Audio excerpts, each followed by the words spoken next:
Here is a wave solder calculator I made to predict the board's temperature right before it hits the wave.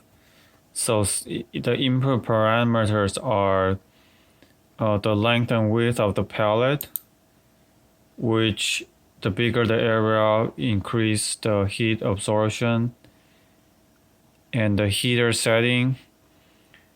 3 is actually at the entrance of the wave, so there is in the zone.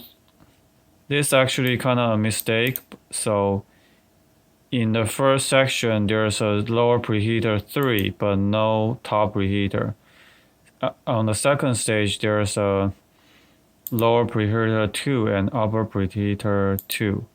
And the last stage right before the wave is the lower preheater 1 and upper preheater 1.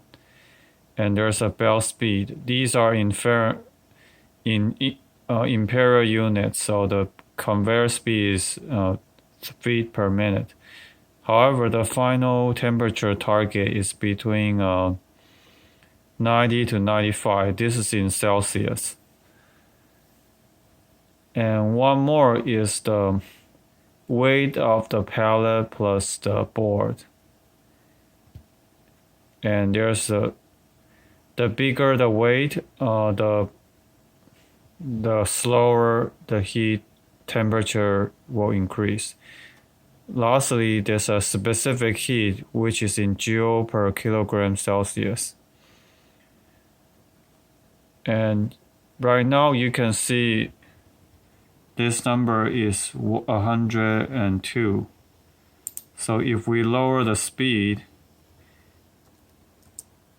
it will increase the temperature, because the slower the board is moving through the conveyor, the more time it has to absorb the heat.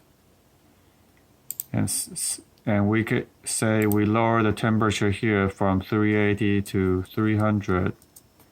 You can see the temperature dropped. Also, let's see if we increase the width, which increase the area of the board.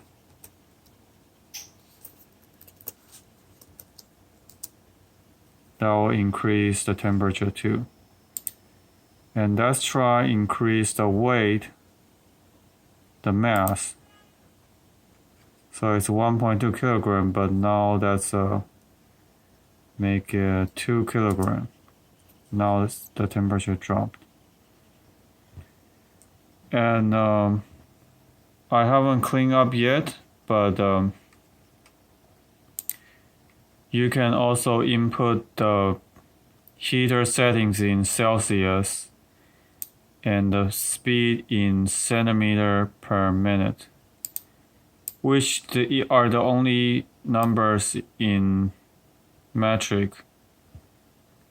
The rest I converted here into imperial, and the rest, the board length and width, will still be in English unit.